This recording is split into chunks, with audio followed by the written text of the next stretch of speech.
à tous, j'espère que vous allez bien. Je suis contente de vous retrouver aujourd'hui pour cette nouvelle update lecture. Donc de la quatrième semaine de janvier, je ne sais plus exactement. Alors cette semaine j'ai lu 2 livres complets. Donc j'ai commencé ma semaine avec White Hot Kiss de Jennifer L. Halman-Troost, donc le premier tome de la série Dark Element, qui est sorti au cours de l'année 2014, si je me souviens bien. Donc j'aime beaucoup Jennifer L. Halman-Troost. Après avoir lu ces 2 séries Lux et Covenant, j'avais envie de découvrir cette nouvelle série. Donc là, l'auteur va nous emmener en fait dans un monde contemporain où on a des gargouilles, dont les Warden, qui sont donc une espèce de gargouilles qui doivent protéger la Terre, les humains, des démons qui reviennent des enfers pour semer le trouble. Et on est en compagnie de Layla, qui est à moitié Warden, à moitié démon, qui a été élevée par les Warden et donc qui les aide dans leurs tâches quotidiennes. Seulement, voilà, vu qu'elle est à moitié démon, en fait, si elle embrasse quelqu'un qui a une âme, elle risque de lui prendre son âme. C'est pour ça que même si elle craque depuis des années sur Zane, donc le fils de celui qui l'a recueilli, bien sûr leur histoire ne pourra jamais aller plus loin.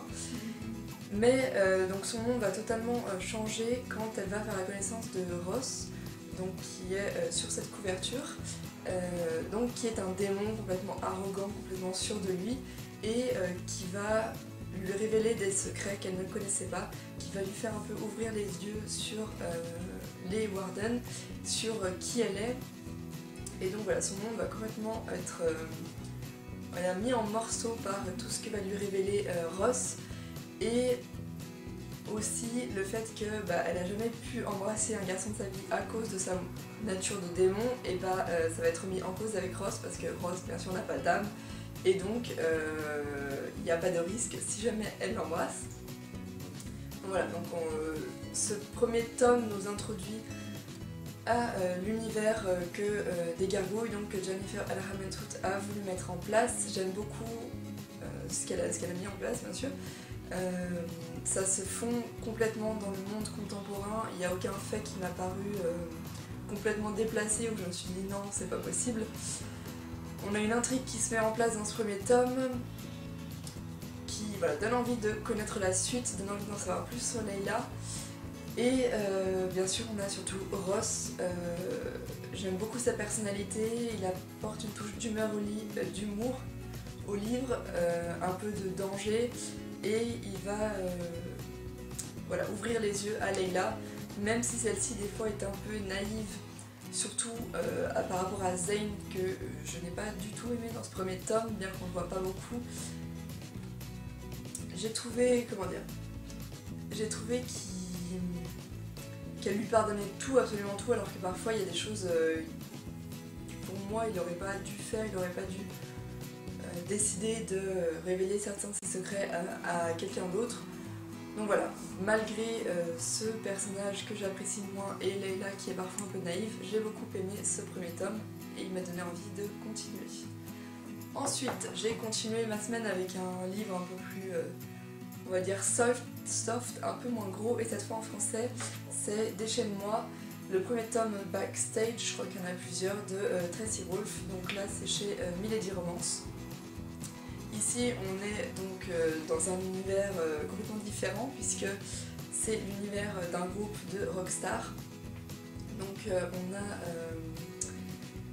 Jamison, qui est une jeune fille, on va dire à la vie assez stable, elle a son boulot, elle avait son petit ami, elle avait son appartement. Jusqu'au jour où tout va être complètement mis en morceaux quand elle va perdre son boulot, que son petit ami va la quitter, et on va la retrouver dans un concert du groupe Chicken Dirty, où en fait on a son frère qui joue dans ce groupe-là.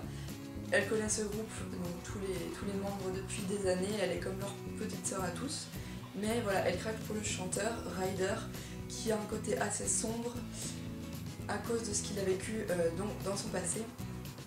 Et à ce concert, donc elle son désir pour lui va renaître, et on va voir que lui aussi, des sentiments qu'il n'aurait jamais cru possible, enfin des sentiments, plutôt une attirance qu'il n'avait jamais cru possible,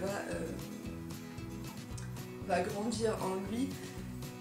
Mais Jameson est en limite puisque c'est la petite sœur d'un de ses meilleurs amis et d'un des guitaristes du groupe. Mais voilà, on va voir qu'il y a une attirance entre deux qui va se fonder.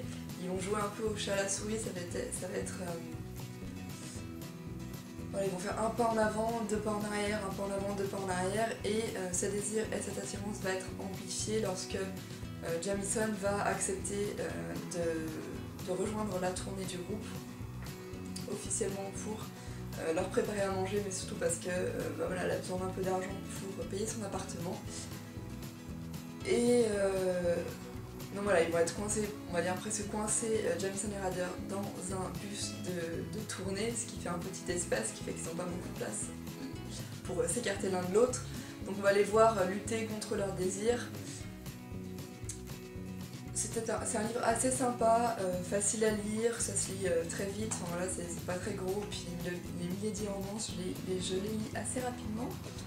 Bien que ce soit un livre érotique, il n'y a pas trop de scènes charnelles à tout bout de champ, c'est un peu plus sur la psychologie des personnages, mais j'ai trouvé que les personnages c'était trop je t'aime moi non plus. Jameson était aussi très très naïve, on voit qu'elle se ment à elle-même, on voit qu'elle essaye de nous mentir à nous, mais enfin, voilà, on sait pertinemment qu'elle va souffrir. Mais ça reste un bon livre à lire si vous cherchez un petit moment de détente auprès d'un groupe de rockers, n'hésitez pas. Pour finir, j'ai commencé ce matin, ou hier soir, le deuxième tome de Dark Element, donc c'est Stone Cold Touch, donc toujours de Jennifer L. Armentrout. J'aime beaucoup la couverture, tout comme le premier, en fait ils ont une espèce de reflet un peu irisé. Et donc là, cette fois sur la couverture, c'est Zane, toujours avec Layla.